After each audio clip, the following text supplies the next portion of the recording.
Hi friends, सबको नमस्ते। स्वागत है आप सब लोग का मेरे यूट्यूब चैनल ई ज्ञान दीप में। तो फ्रेंड्स, आज का जो संपादकीय है वो है आपका तकनीकी की ताकत को पहचाने भारत। ये हमें बहुत अच्छा लगा है और आप ये देख सकते हैं भरत झुनझुनवाला लेखक आर्थिक मामलों के जानकार हैं। तो इसमें बहुत सारे पेटेंट को लेकर भी नॉलेज मिलेगा और जो इस समय चीन सबसे ज़्यादा तरक्की कर रहा है और जो उसके पास नई नई चीज़ें डिस्कवर हो रही हैं उसको भी लेकर के बहुत सारी जानकारियाँ मिलेंगी। तो आइए स्टार्ट करते हैं।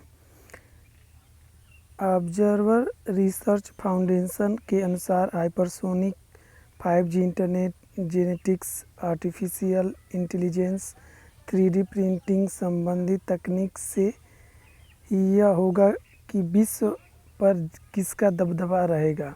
नई तकनीक पर पेटेंट लेने के लिए वर्ल्ड इंटेलेक्चुअल प्रॉपर्टी ऑर्गेनाइजेशन यानी WIPO में अर्जी दाखिल की जाती है, जिससे उस तकनीक पर विश्व में पेटेंट धारक का एक अधिकार स्थापित हो जाए।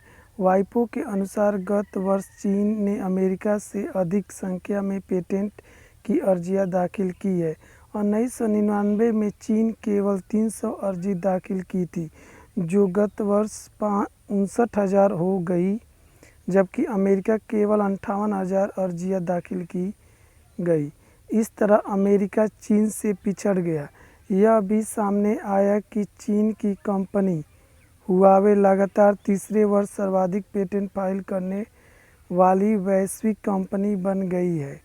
स्पष्ट है कि चीन विश्व की तकनीकी गुरु बन चुका है। चीन की इस तकनीकी बढ़त के कारण वहाँ की सरकार की राजनीतिक संकल्प और वित्तीय सहायता है। भारत की का चीन से एक संबंध निवेश का है। जैसे हमारी ओला टैक्सी कंपनी में चीन ने निवेश कर रखा है। यदि समय क्रम में हम इस तरह की कोई और कंपनी बनाकर ओला को मात देने में सफल रहते हैं तो चीन का यह निवेश हमारे लिए लाभप्रद हो जाएगा। इसके विपरीत यदि ओला टैक्सी लंबे समय तक चीन को लाभ कमाकर भेजती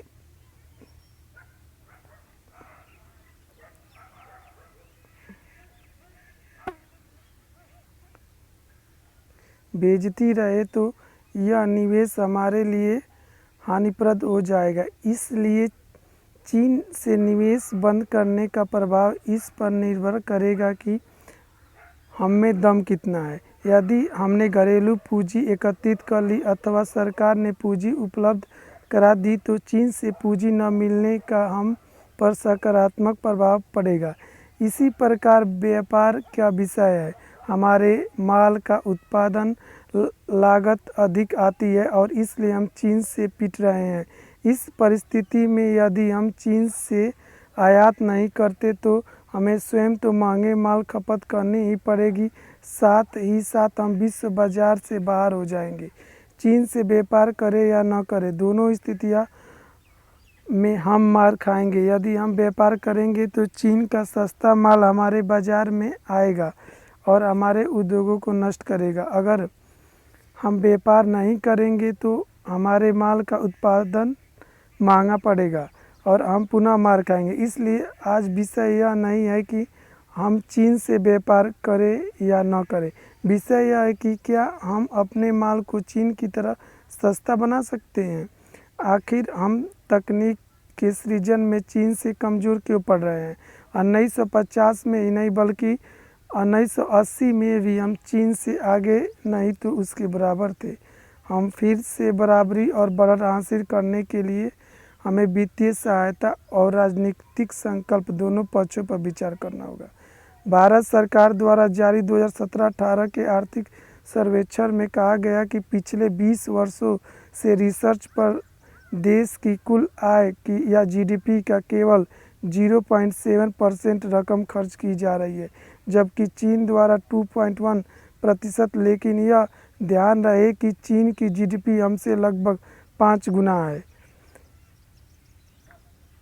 चलते हैं नेक्स्ट।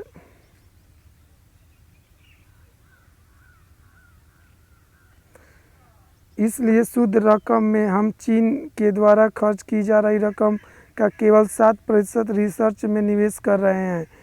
इसके मुख्य कारण यह है कि सरकार के बजट का एक बड़ा हिस्सा सरकारी कर्मियों के वेतन में जा रहा है। चीन के सरकारी कर्मियों का वेतन प्रति व्यक्ति जीडीपी का 1.5 गुना है, जबकि भारत में 4.6 गुना।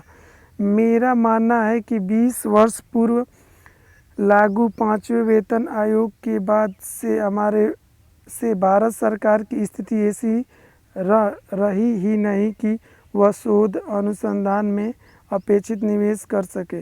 पहले सरकार को अपना घर ठीक करना होगा, अपनी खपत में विशेषकर वेतन और पेंशन में कटौती करनी होगी। यह देखना होगा कि सरकारी कर्मियों को बढ़े हुए वेतन देना ज़्यादा ज़रूरी है या फिर रिसर्च में निवेश करना। तकनीकी पिछड़ेपन का दूसरा कारण राजनीतिक संकल्प है।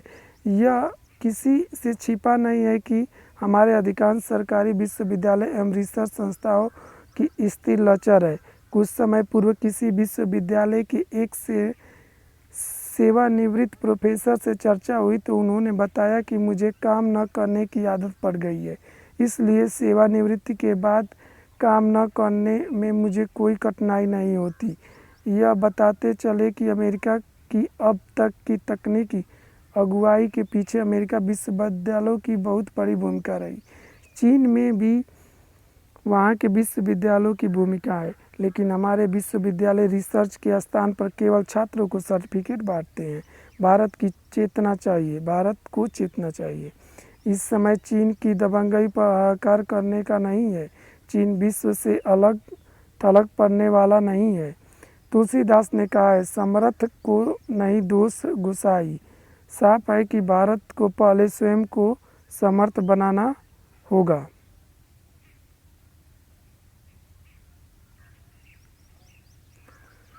इसके लिए शिक्षा और शोध संस्थाओं की गुणवत्ता सुधारने पर सबसे अधिक जोर देना होगा। सरकार को अपने बजट को खपत के स्थान पर रिसर्च में निवेश की तरफ मोड़ना होगा। वेतन पेंशन कटौती करके रिसर्च में 1000% की वृद्धि करनी होगी। सरकारी विश्वविद्यालयों और रिसर्च संस्थाओं को कार्यप्रणाली की गुणवत्ता को सुधारने के साथ निजी संस्थानों के ठेके पर रिसर्च का काम देना होगा। जब हम तकनीक के क्षेत्र में कुछ बेहतर और नया करेंगे तभी हम चीन से लोहा ले सकेंगे। इस समय हम चीन से निवेश ले या न ले, व्यापार करे या न करे, चीन का माल खरीदे या न खरीदे, हर हालत में स्थिति गंभीर बनी रहेगी। साफ है कि चीन से निपटने के मामले में तत्कालिक ही नहीं दीर्घकालिक रणनीति बनाने की ज़रूरत है। इस ज़रूरत को पूर्ति प्राथमिकता के आधार पर की जानी चाहिए। तो friends, thank you for watching.